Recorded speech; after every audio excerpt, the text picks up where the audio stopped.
Hello students, we'll work out with another example now. Let us say we have been given a grammar for which we have to construct a reduced grammar equivalent to this given grammar. So our grammar contains as gives A gives SB, small b capital C, capital D small a, capital C gives ABB slash DD capital DD, then E gives AC, correct, then D gives ADA. And suppose now this is what we have been given. We will construct now equivalent grammar for this one. So as we know that we have to apply two steps to achieve this goal. So first step for construction of reduced grammar, we do talk about finding out all variables such that every variable in equivalent grammar will result to a terminal string. So we will start with first step 1. Okay, now step 1, as per the step 1 algorithm, we'll start constructing W. So we'll start with W1. W1 will include every variable which is giving us directly terminal. So if we see over here, there is a variable available with S, there is a variable available with this, even here, even variables are there. There is only C for which there is no variable available for this production. So we will include C here, and AC again variable, and this we don't have anything. Correct. So now let us take W2. W2 would be now this C union. Fine. Now try to find out, okay, what is whether this C along with terminals is appearing towards right side. So we may see, yes, we got A because CC is appearing along with B, as well as E is there. Correct. So we will have now A and E. So we got now W2 as A, C and E. Correct. Now W3 A, C, E union. Now try to find out which of them are appearing towards right side along with terminal. So we may see we already took A, we already took C, we already have E. So D cannot be taken because there is D available. Correct. So and we cannot do that. So S gives A. So A occurred here. Correct. So we'll include S over here. So we got W3 as now S, A, C and E. Fine. Now let us start with next W4. W4 would be S, A, C, E union. Now as only D is remaining, so we cannot take that D, so that's why this would be Y. So W4 and W3 is same, so we'll terminate now construction. Now this would be our Vn dash. Vn dash will have now S, A, C and E. Correct. Fine.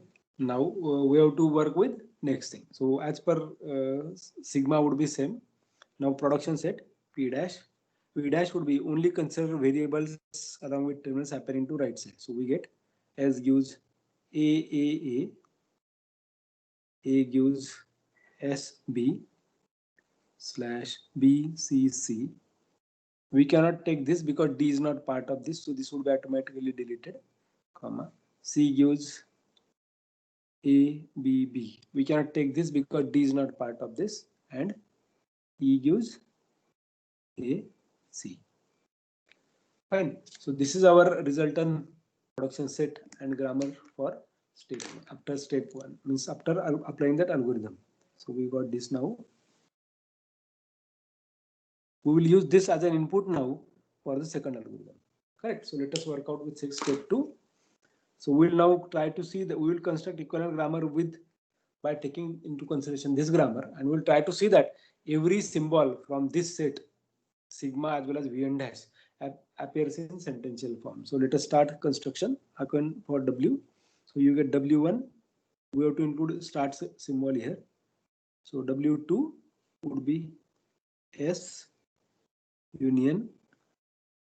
You add A, correct? Then A. There is no symbol remaining, so we got this. So W3 would be S, A and A. S A A union. Now we already have S, so we will include B. B is taken, so we will take C. So we get S A C A B. Correct. So W4 would be S A C A B union. Now as A is taken, C is taken, so we don't have E occurring here, so that's why this would be 5. So W4 and W3 would be same. So now Vn dash, Vn double dash would be this Vn dash intersection this. So you get S, A and C. Sigma double dash would be sigma with earlier case and intersection this. So you get AB. And now P double dash production set would be S gives A gives S B or B C C and C gives A B B. We cannot include this because E is not part of this, and that's what this is the resultant solution. So this gives us a reduced grammar from the given grammar that we got. Right, so this would be reduced grammar. Fine. Thank you.